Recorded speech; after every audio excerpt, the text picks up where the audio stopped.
Apakah ini bisa menjadi teladan bagi kehidupan kita? Tergantung kita. Mau atau tidak mau. Punya kontribusi atau tidak. Atau kesalehan itu hanya untuk pribadi kita. Tidak berpikir masa depan. Tidak berpikir generasi yang muncul di masa depan. Semua tergantung pada lisan kita sendiri. Kebanyakan kita, kekeliruan kita, kekhilafan kita, kesalehan itu hanya untuk kita pribadi. Kita jarang sekali merenungkan kesalehan itu untuk anak kita, untuk keturunan kita, cucu cicit kita, generasi yang datang setelah kita. Jarang sekali. Paling mentok untuk kita dan anak kita. Itu pun hanya sambil lalu. Tapi kesalehan dalam bentuk praktek hanya untuk kita pribadi. Egoisme kita ini terlalu tinggi. Karena egoisme kita ini terlalu tinggi, semua hanya untuk saya, dan saya.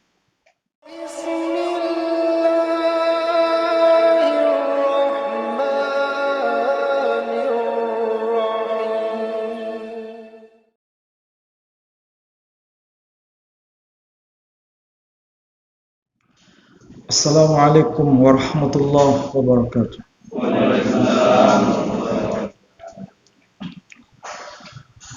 Alhamdulillahi rabbil alamin. Alhamdulillahilladzi arsala rasulahu bil huda wa dinil haqq liyudhhirahu 'ala ad-din kullih wa kafa billahi shahida. Ashhadu an la ilaha illallah wahdahu la syarika lah wa ashhadu anna Muhammadan abduhu wa rasuluh la nabiyya ba'dah. Qala Allah tabaraka wa ta'ala fil Qur'anil aziz, a'udzu billahi minasy syaithanir rajim. Bismillahirrahmanirrahim. Rabbana waj'alna muslimaini laka wa min dhurriyyatina ummatan muslimatan lak wa arina manasikana wa tub 'alaina innaka antat tawwabur rahim. Al-ayah, sadaqallahul azim. Saudara-saudara, Bapak Ibu sekalian yang saya hormati, alhamdulillah pada petang ini kita masih bersua kembali dalam rangka untuk thalabul ilm, mentadabbur ayat-ayat Allah. Mudah-mudahan kebersamaan kita, langkah kaki kita dari rumah menuju masjid ini semua mendapat maghfirah dan rahmah dari Allah Subhanahu wa taala. Saudara-saudara sekalian, kita akan mencoba mencermati, merenungkan ayat yang tadi saya kutip dari surah Al-Baqarah ayat 129. Ayat itu kalau dicermati di bagian awal sangat menarik untuk direnungkan. Karena ini berkaitan dengan sesuatu yang sifatnya masa depan. Sesuatu yang sifatnya merujuk pada generasi masa depan. Dan Allah Subhanahu wa taala mengabadikan dengan kata kunci yang penting di ayat ini, yakni kata kuncinya adalah dzurriyyah, yang arti harfiahnya keturunan. Kalau kita cermati di bagian awal di ayat itu, ini merupakan semacam munajat, doa yang dipanjatkan kepada Allah Subhanahu wa taala, dan manusia utama ini dia berkata, Rabbana, wahai Tuhan kami, waj'alna, jadikan kami berdua, muslimaini laka, dua orang yang benar-benar bertaslim kepadamu. Dua orang yang benar-benar muslim kepadamu. Wa min dzurriyyatina, dan juga untuk keturunan kami, menjadi satu ummah, ummatan muslimatan lak, yakni menjadi satu ummah yang benar-benar juga bertaslim kepadamu. Jadi ini merupakan munajat yang melintas batas generasi. Pandangannya ke depan, pandangannya tidak sempit, pandangannya tidak sesaat, tapi selalu berkaitan dengan masa depan. Dan tentu saja ini pelajaran bagi kita sebagai seorang muslim, siapapun kita. Jangan hanya berbicara mengenai kita, tapi sekaligus kita merancang apa di masa depan. Generasi di masa depan. Itu juga harus kita rancang semenjak sekarang. Dan tentu saja ini berkaitan dengan regenerasi yang akan muncul setelah kita. Saudara-saudara sekalian, kenapa ini penting saya harus sampaikan? Karena tidak banyak orang mau peduli masa depan. Apalagi itu bukan generasi kita, tapi generasi mendatang. Yang tentu saja ini kita bukan bagian dari generasi itu. Kita mungkin sudah selesai generasinya. Tapi mungkinkah kita punya kontribusi untuk generasi mendatang yang sebenarnya itu bukan eranya kita. Tentu saja ini tidak semua orang mau peduli berkaitan dengan persoalan ini. Tapi kalau kita bicara mengenai generasi, tentu saja kita bicara mengenai apa yang dimaksudkan di ayat ini. Ketika diungkapkan pernyataan Rabbana, wahai Tuhan kami, ini bukan bicara mengenai personal. Ini bicara mengenai dua orang yang sedang bermunajat. Ada kebersamaan, ada keintiman. Jadi bukan pribadi demi pribadi, tapi ada kebersamaan. Siapa yang dalam konteks ini yang bersama-sama? Yakni Ibrahim dan Ismail. Itulah sebabnya diwakili dengan ungkapan Rabbana, wahai Tuhan kami, waj'alna, jadikan kami muslimaini, dua orang yang benar-benar bertaslim kepadamu. Jadi tidak mewakili satu orang, tapi mewakili dua orang. Ada kebersamaan di sini yang memasrahkan sesuatu kepada Allah, benar-benar layak di hadapan Allah. Dan selain itu juga bicara mengenai wa min dzurriyyatina, dan juga untuk keturunan kami. Keturunan kami di sini yang dimaksud bukan mengacu pada sosok yang bernama Ismail. Tetapi keturunan kami yang dimaksud di ayat ini merujuk pada keturunan Ibrahim melalui Ismail. Jadi, dalam bahasa sederhana, yang sedang dimunajatkan oleh Ibrahim alaihissalam bukan hanya dirinya dan anaknya, yakni Ismail, tapi generasi yang akan muncul setelah zamannya, eranya Ismail. Dan itu bukan satu generasi, dua generasi, tapi bicara mengenai ummatan muslimatan lak. Generasi, kumpulan dari generasi menjadi satu ummah yang benar-benar layak di hadapannya. Tidak semua orang bermunajat seperti ini. Munajat ini seharusnya bagian dari doa kita sebenarnya. Mungkin barangkali kita tidak sezaman dengan mereka, barangkali kita tidak hidup bersama-sama dengan mereka karena usia kita tidak mungkin 1000 tahun. Tapi generasi yang datang setelah kita, mereka akan mengenang kita, mereka akan selalu mengingat kita, karena kita punya kontribusi. Minimal kontribusi itu dalam bentuk munajat kepada Allah Subhanahu wa Ta'ala. Dan Fokusnya adalah menjadi satu ummah, ummatan muslimatan lak. Satu ummah yang benar-benar layak di hadapanmu. Dan ini berarti ada semacam estafet di antara generasi memiliki kualitas yang sama sebagaimana Ibrahim dan Ismail.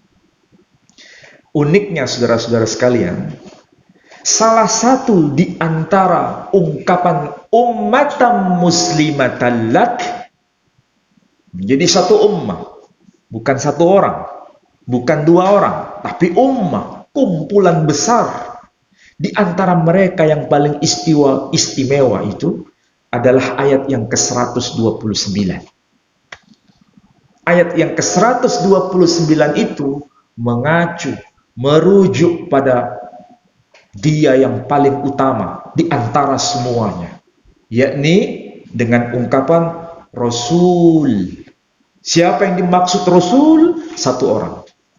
Siapa di situ yang dimaksud? Namanya memang tidak disebut.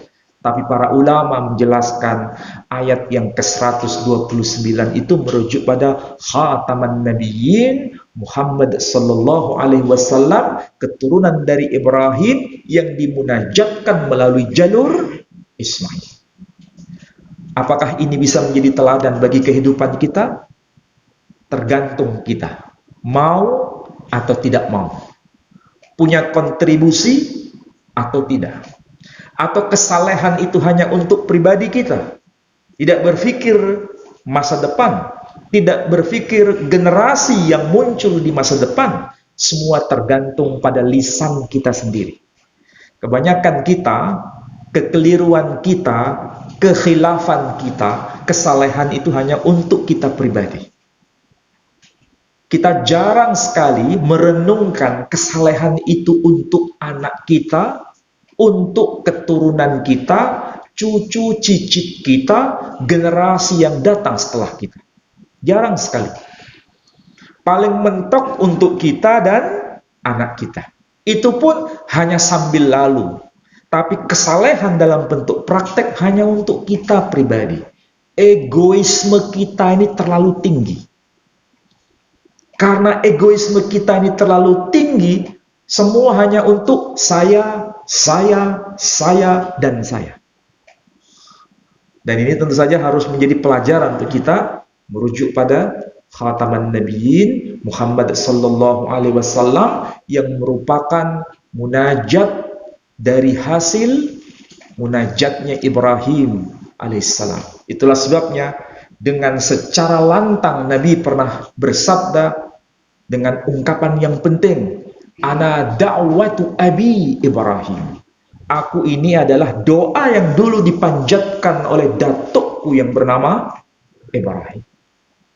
Mudah-mudahan doa kita, munajat kita, di antara keturunan kita ada orang-orang yang menjadi mutiara generasi setelah kita.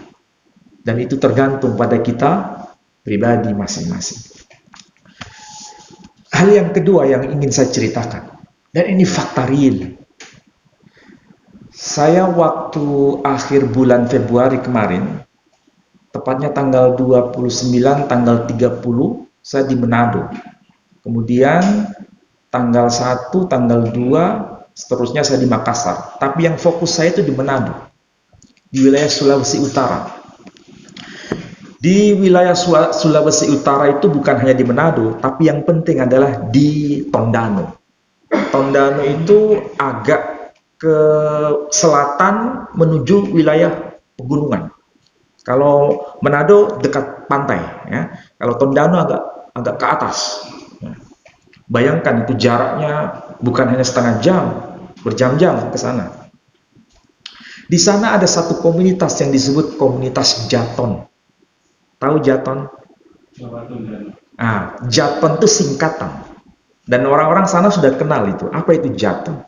Jaton itu singkatan dari Jawa Tondano. Berarti Jawa plus Tondano. Kenapa bisa begitu? Mereka itu kumpulan satu ummah.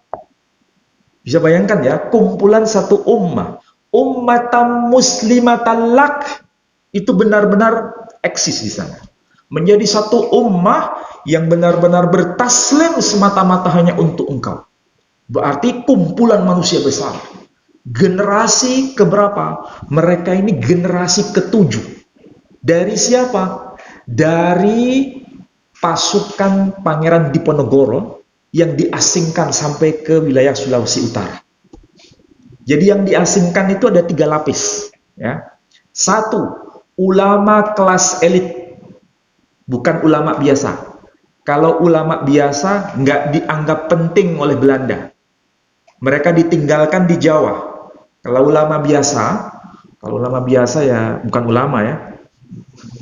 Orang-orang biasa ditinggalkan di Jawa, tapi ulamanya itu semua dibawa oleh Belanda, ditangkap oleh Belanda, dibawa ke Sulawesi Utara. Jadi ulama kelas elit, semua dibawa. Kedua, prajurit kelas elit, pimpinan puncak semua prajurit diboyong ke sana, diasingkan. Sementara prajurit kelas biasa tersebar di berbagai wilayah di Jawa, termasuk mbahnya siapa itu yang pernah jadi menteri dari Pak Magetan tuh, Dahlan Iskan. Dan itu punya pesantren. Itu pasukan biasa. Tapi yang pasukan elitnya semua ditangkap, dibawa ke Sulawesi Utara. Dan pimpinan puncak dari semuanya itu, ya, yang menggerakkan itu, yang kemudian disebut dengan Perang Jawa, itu 2. Sorry, bukan 2, 3. 1, Kiai Mojo. 2, Pangeran Diponegoro.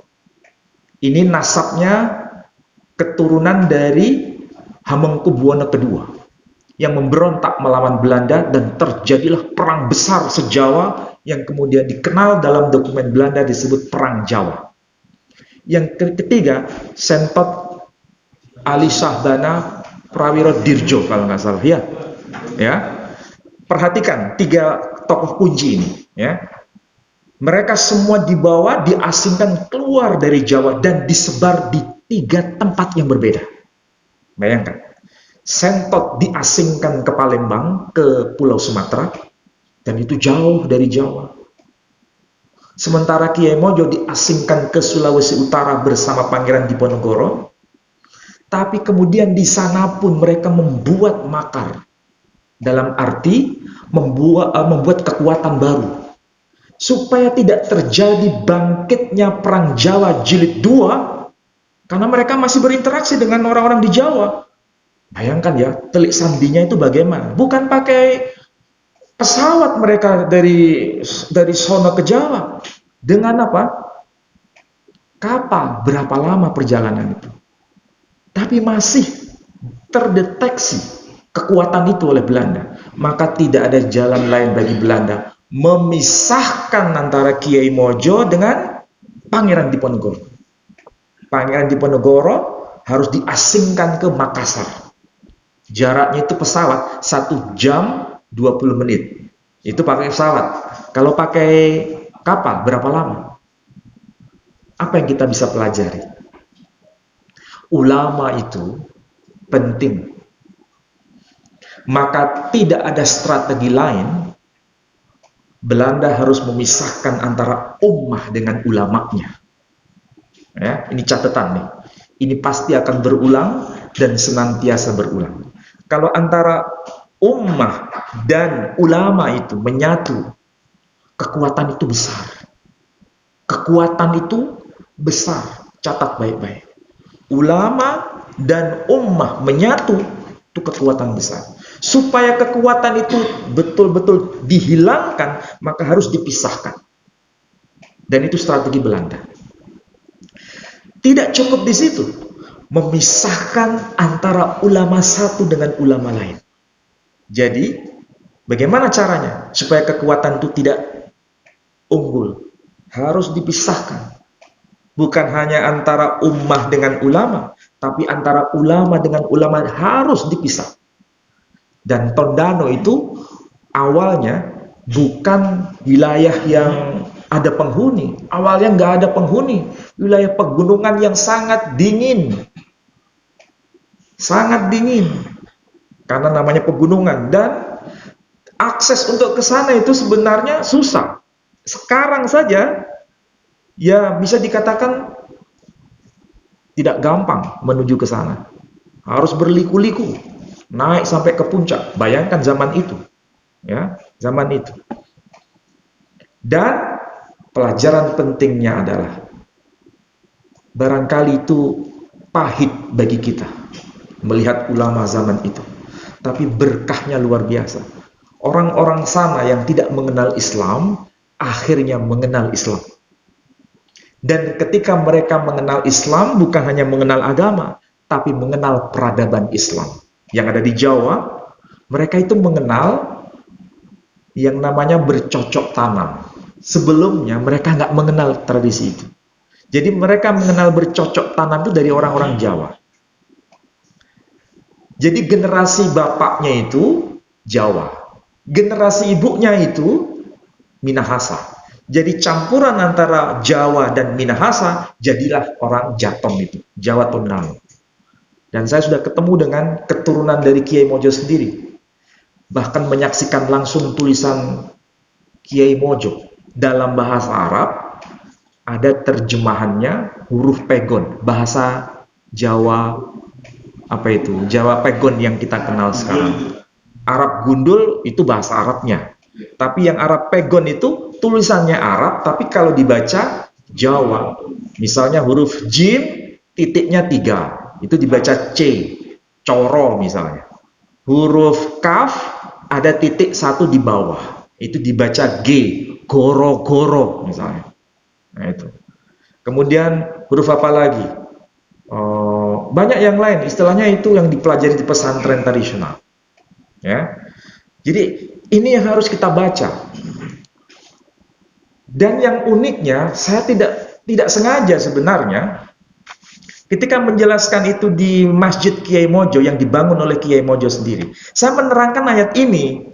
Saya menerangkan ayat ini di hadapan generasi keturunan ke-7 dan cucu-cucu anak-anaknya itu.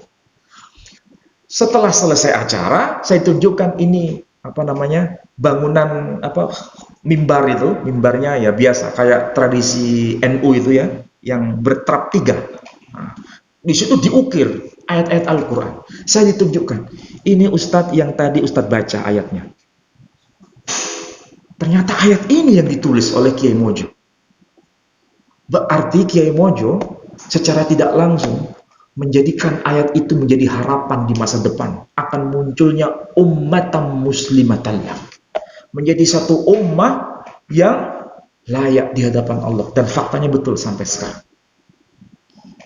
Umat muslim di sana dari orang-orang Jaton.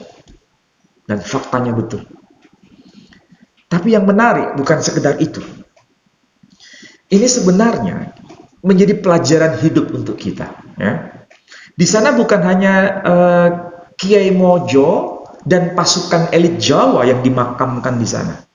Saya ziarah ke makam-makam itu. Termasuk saya berziarah ke makam Tuanku Imam Bonjol. Nah, saudara bisa lihat.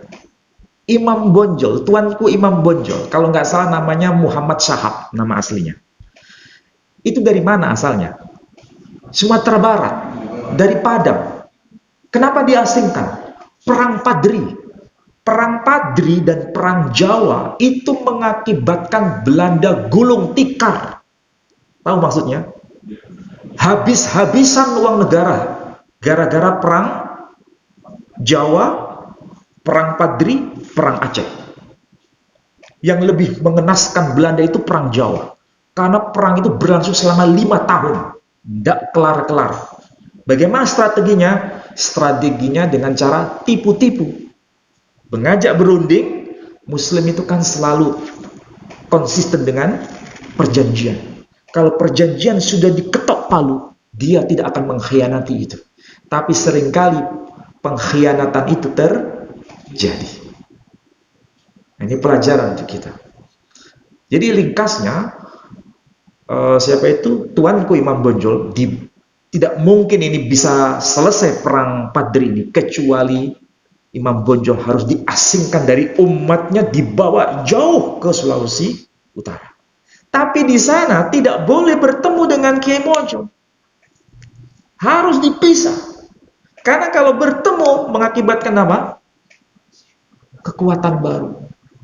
Maka satu-satu strategi, Kiai Mojo dipisah dengan Diponegoro, Kiai Mojo juga dipisah dari Imam Bonjol. Padahal sama-sama wilayah, yang satu Tondano, yang satu Tondano agak jauh, kira-kira 1 jam perjalanan pakai mobil. Dan itu pegunungan lagi. Dan saya sempat sholat di tempatnya Imam Bonjol di Batu Besar, mengarah kiblat. Bayangkan ya, itu sampai dekat wilayah sungai, dan itu beliau sendiri. Bayangkan kalau sendiri, ini kan ibaratnya penjara di tengah tengah hutan. Zaman itu kayak apa? Kalau sekarang masih penjara bersama-sama orang lain. Ini penjara tidak ada siapa-siapa. Dia sendiri berpisah dengan orang-orang yang dicintai, berpisah dengan keluarga besarnya, berpisah dengan umatnya. Kalau kita bagaimana? Tapi doa mereka ini mustajab di hadapan Allah Subhanahu wa taala. Ini yang dititik tekan. Ummatan muslimatan lak. Mampukah kita meniru mereka? Tapi ini pelajaran yang penting begini, saudara-saudara sekalian. Kita tahu siapa itu Imam Bonjol. Ini kan perwakilan dari gerakan reformis sebenarnya, iya kan? Itu Imam Bonjol. Tapi Kiai Mojo kalau bahasa saya itu perwakilan dari gerakan tradisionalis, ya. Ini hampir mirip dengan masa kita sekarang. Bagaimana ini supaya tidak terjadi kekuatan besar? Maka harus terjadi di pemisahan. Kira-kira tahu maksud saya? Ya? Maka jangan sampai kita ini mau dipecah. Jangan sampai kita mau dipecah. Apapun perbedaan di antara kita yang tidak terlalu penting, hanya itu persoalan amaliyah, nafsi-nafsi. Tetapi karena visinya adalah Islam, jangan sampai kita dipecah-pecah. Dan saya kira itu menjadi konsensus kita bersama. Kekuatan umat Islam itu besar sebenarnya. Indonesia itu umat Islam terbesar di dunia. Tapi bagaimana cara melemahkannya? Harus dipecah. Supaya konsentrasi kekuatan itu tidak menyatu.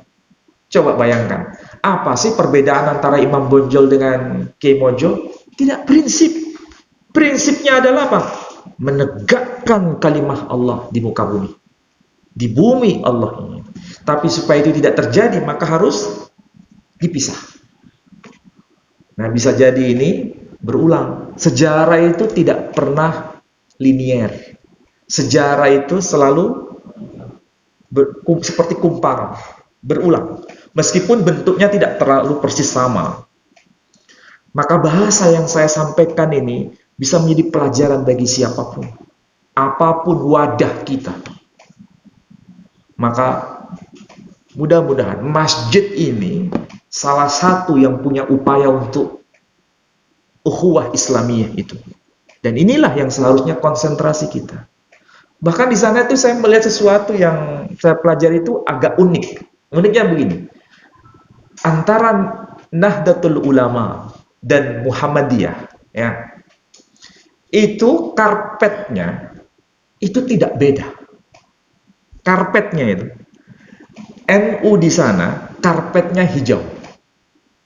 Kira-kira Muhammadiyah di sana karpetnya apa? Tetap hijau. Kalau di sini Muhammadiyah karpetnya apa? Kalau NU karpetnya apa? Coba bayangkan. Di sana kenapa bisa nyatu?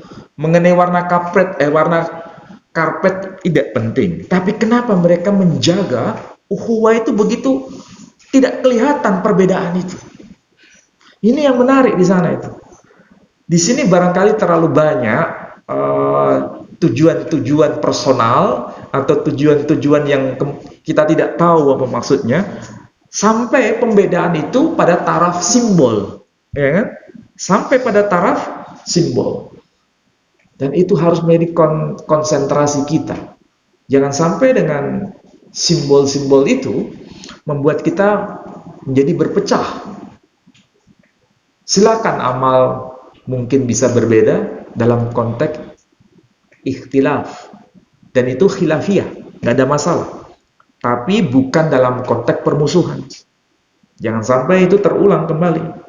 Itu tahun berapa itu? Tahun 1800-an ya. Imam Bonjol dan siapa? Kiai Mojo. Tapi alhamdulillah kita harus bersyukur kepada Allah Subhanahu wa taala dengan doa-doa mereka wujudlah yang disebut sebagai ummatan muslimatan lak sekarang dalam konteks keseluruhan. Indonesia sekarang ini bagian dari makna ummatan muslimatan lak. Mayoritas kita di sini. Tapi yang mayoritas ini jangan sampai kita pahami secara keliru untuk berpecah-pecah. Jaga ukhuwah ini. Dan inilah konsentrasi kita semua. Maka saudara-saudara, saya berpesan melalui ayat ini. Apa yang Allah sampaikan melalui lisannya Ibrahim ketika bermunajat seperti ini, meskipun generasinya muncul di masa depan itu beragam, ada yang penganut Yahudi, ada yang penganut Nasrani, ada yang penganut Muslim, tapi nama Ibrahim tidak pernah mereka lupakan. Kenapa? Ada semacam hubungan psikologi. Kalau tidak menyebut Ibrahim itu tidak mungkin. Pertanyaannya sekarang, adakah di dalam Al-Quran ini, kitab suci kita, yang Muslim ini, tidak menyebut nama Ibrahim? Ada? Nggak ada. Bahkan termaktub dalam ayat ini, ayat 127 nama Ibrahim. Wa idh yarfa'u Ibrahimul qawa'ida minal baiti wa Ismail. Atau boleh dibaca wa idh yarfa'u Ibrahimul qawa'ida minal baiti wa Ismail ila akhirih ayat. Nama Ibrahim tetap muncul. Saudara kita yang Nasrani, adakah nama Ibrahim juga muncul? Iya. Bahkan ayatnya jelas dikatakan alladzi lidute Isa de Masiho breh David breh Abraham. Inilah daftar silsilah Isa al-Masih, keturunan Daud, keturunan Ibrahim. Jadi nama Ibrahim tercantum di kitab mereka. Yahudi juga sama. Apakah nama Ibrahim juga tercantum? Iya. Bnei Abraham, Yitzhak, wa Ismail. Anak-anak Ibrahim adalah Ishak dan Ismail. Jadi meskipun berbeda Muslim dengan Nasrani, berbeda antara Muslim dengan Yahudi, tetapi kita sama-sama menyebut nama Ibrahim. Kenapa? Kontribusi Ibrahim luar biasa. Minimal munajat itu sudah menjadi bukti. Dan kita sebagai ummah pilihan yang terakhir di zaman yang paling akhir melanjutkan millata Ibrahim Hanif. Nah itu. Mudah-mudahan kita ini menjadi hamba yang bisa meneladani nama Ibrahim dan sepak terjang Ibrahim. Kuncinya cuma satu. Apa itu? Satunya kata dan tindakan kita. Itu yang dilakukan oleh Ibrahim. Satunya kata dan tindakan. Dan kita diperingatkan oleh Allah Subhanahu wa taala. Ya ayyuhalladzina amanu lima taquluna ma la taf'alun. Kalau bahasa sederhana diterjemahkan begini. Wahai orang-orang beriman, kenapa antara perkataanmu dan tindakanmu itu nggak nyambung? Kalau bahasa sederhana begitu. Jadi yang dikehendaki Allah apa? Satunya kata dan tindakan. Nah itu, mudah-mudahan ini bermanfaat untuk Bapak Ibu sekalian. Baik, ada yang mau bertanya? Ada?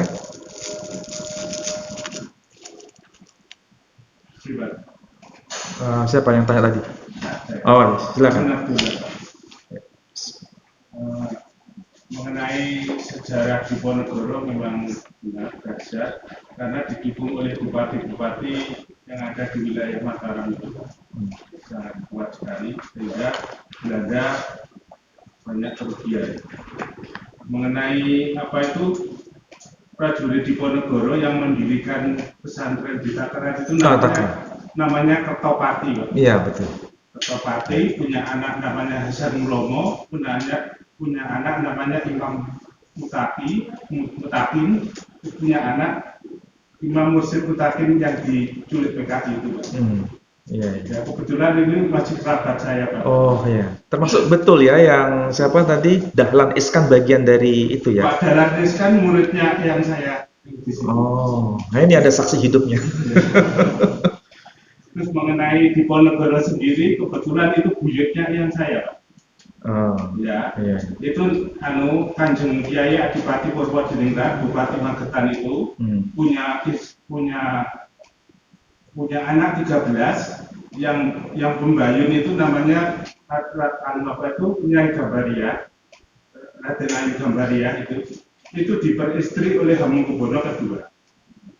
Ya, itu terus punya anak Hamengkubuwono III, terus punya anak Diponegoro itu. Jadi selama hidup Diponegoro itu diasuh oleh yang buyutnya yang dari Sumba itu dan yang dari dari Magetan itu yang Gambaria yang itu Garwa Pranestari ke-1, Pak. Namanya itu Kanjeng Ratu Kedaton. Itu punya anak yang nomor punya saudara yang nomor 11 itu namanya Nyai Mertawongso. Itu lurah dari Desa Pacalan. Ya, kebetulan masih kerabat saya, Pak. Jenengan hafal begitu nggak ditulis? Harus ditulis. Saya tulis, Pak. Saya hafal, Pak. Karena saya pernah penelitian di Magetan, di Pondok Takran itu. Ya. Kan pondoknya besar, ya. Saya melihat sendiri langsung ada beberapa kitab tulisan tangan yang masih disimpan. Tapi setelah dapat informasi dari pimpinan pondok pesantren, sebetulnya lebih banyak dari ini. Cuma kebanyakan hilang pada masa pemberontakan PKI itu. Ada yang dibakar, ada yang dimusnahkan. Tapi yang diselamatkan hanya sebagian. Ya itu yang hilang itu Imam Mursyid Mutakin putranya yang Iya, betul. Imam Mutakin itu. Nah, kebetulan yang Imam Mutakin itu hubungan perkawinan dengan yang keturunannya yang Purwodiningrat itu, Pak. Nama Prawiro Suwetnya itu. Iya. Jenengan tidak ada yang ngapal, beliau apa?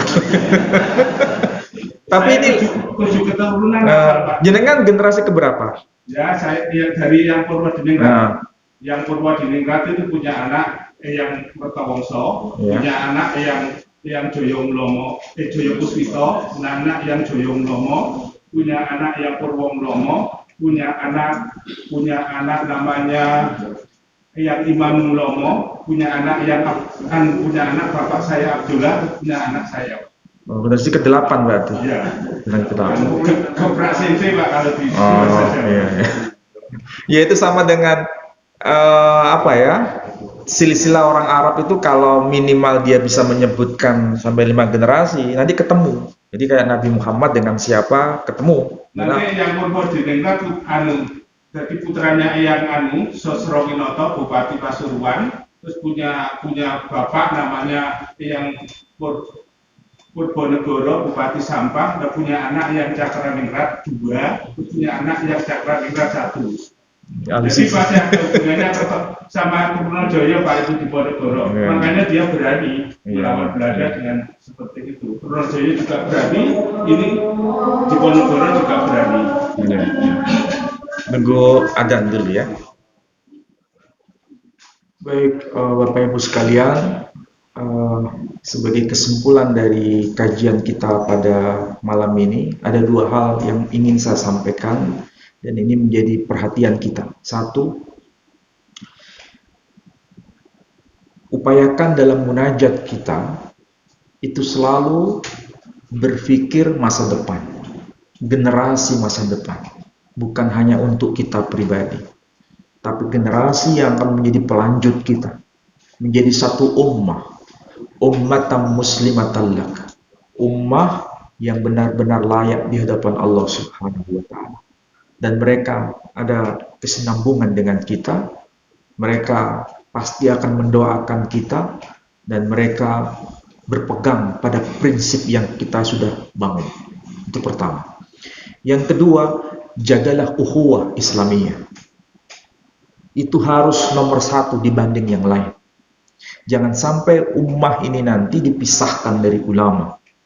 Dan jangan sampai antara ulama satu dipisahkan dengan ulama yang lain. Ini harus menjadi bahan renungan kita bersama. Mudah-mudahan kita semakin mempererat tali silaturahim di antara kita dan menjadi satu ummah yang benar-benar layak di hadapan Allah Subhanahu wa taala. Mudah-mudahan apa yang tadi sudah saya sampaikan kemudian tadi diperkuat oleh keturunan yang saksi hidup. Saya nggak tahu kenapa bisa ketemu dengan beliau di sini. Dan saya juga nggak tahu kenapa ayat yang saya baca itu persis seperti yang tertulis di mimbar itu. Semua Allah sendiri yang mempertemukan itu. Karena hati kita nyambung. Kalau hati kita tidak nyambung, tidak mungkin kita ketemu. Yang penting nyambung itu. Mudah-mudahan apa yang saya sampaikan bermanfaat untuk kita semua. Dan saya akhiri dengan doa penutup majelis. Subhanakallahumma wa bihamdika asyhadu an la ilaha illa anta astaghfiruka wa atubu ilaik. Wassalamualaikum warahmatullahi wabarakatuh.